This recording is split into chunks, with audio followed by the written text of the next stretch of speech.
Hello, students. In this set of videos, we will be discussing Unit 8, Part A, Energy and Reactions.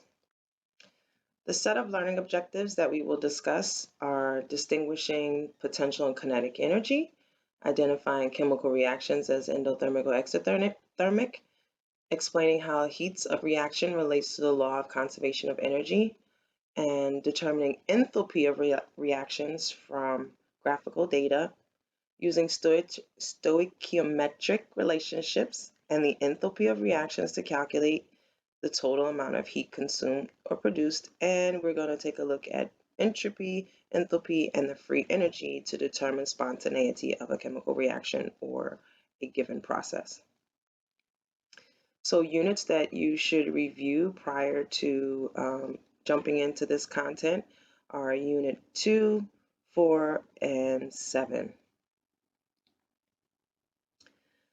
So, energy and chemical bonds. Attractive forces between ions or atoms are a form of potential energy. Energy is stored within chemical bonds. So potential energy, we know, is stored energy, and we know that it could be water behind a dam, an automobile at the top of a hill, a coiled spring, or what we're most interested in is chemical bond energy. We know that kinetic energy is the energy of motion, and so anything that is in movement has kinetic energy.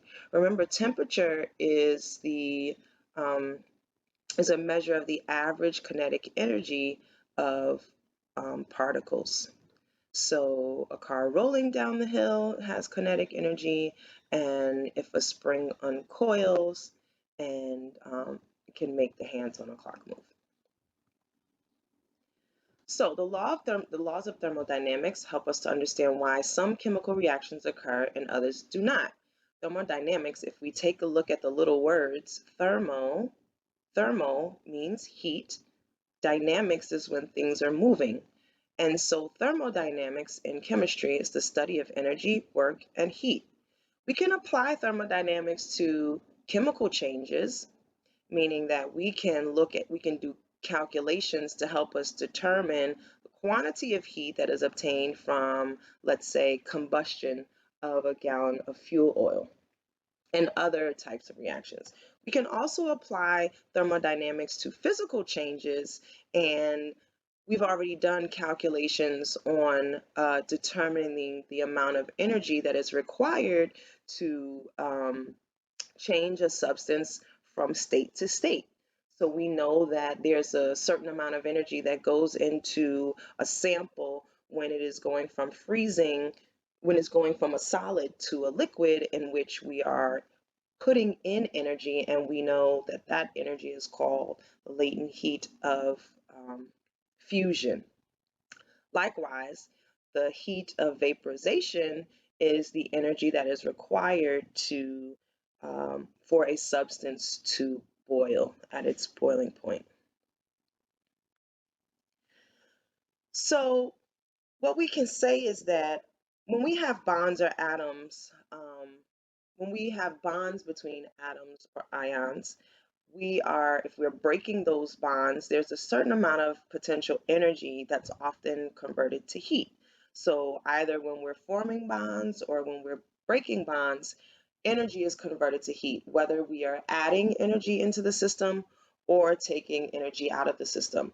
And what do I mean by system? The system is, sorry, reach my pen. The system is what is actually involved in the chemical reaction.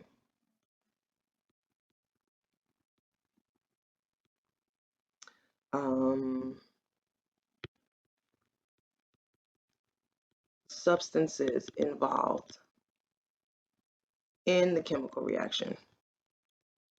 And what do I mean by that? Let's say you are mixing two aqueous solutions. Oops, let's go back. Let's say you have a beaker and you're mixing two aqueous solutions. So you've got some positive and negative ions floating around in here. The system are the ions that are involved in the reaction. Remember when you looked at double replacement reactions, and if there was a precipitate formed, you had spectator ions that came from the ions that were not that didn't form the precipitate. They were still floating around in solution.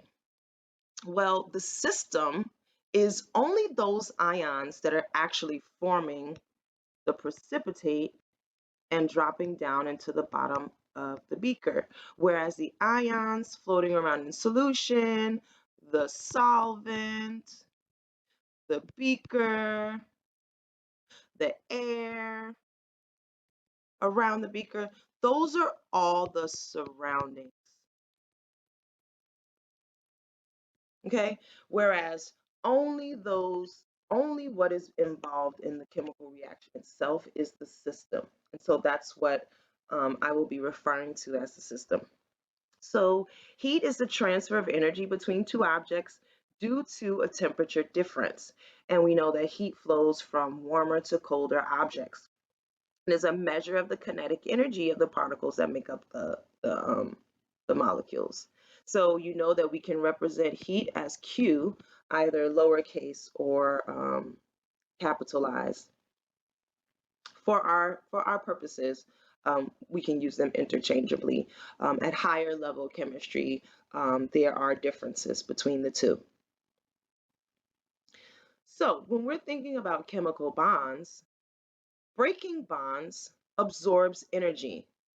Let's think about this. Remember when we looked at covalent bonds, and we had someone come up on the stage and actually share a sweater. Well, let me refresh you. So a um, let's say for chemical bonds, um, let's say you and your friend were walking down the street and you were holding hands as you were walking down the street. Now, holding hands with each other, that would be considered the chemical bond. Now, if you were walking down the street and someone wanted to break you apart, they would have to physically put in energy to break you apart. Let's say you had a partner that your parents didn't like, your friends don't like.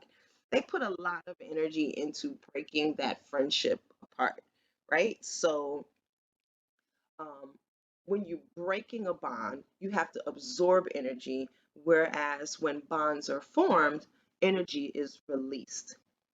So, for chemical reactions, if the products have less potential energy, stored energy, right, than the reactants, then those products are more stable. We can think about the potential energy in compounds as the potential to do work or the potential to react. So when a compound has high potential energy, it has high potential to react. And if a compound has low potential energy, then it's likely to not react with other substances. So it has little potential energy, and we're calling that more stable. So when things are stable, they have very low potential to react. So um, our noble gases, they're stable and they don't react because they already have their complete valence shell and they don't need to react with other atoms. Um, so stability has to do with little remaining potential energy and little tendency to undergo further change. So the difference in the amount of potential energy contained in the reactants and the products is going to determine, number one, if a reaction will occur and how much energy or heat is associated with the reaction.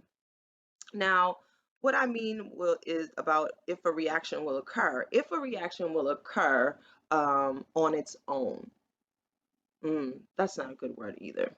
So we're talking about spontaneity, and we'll get there a little bit later.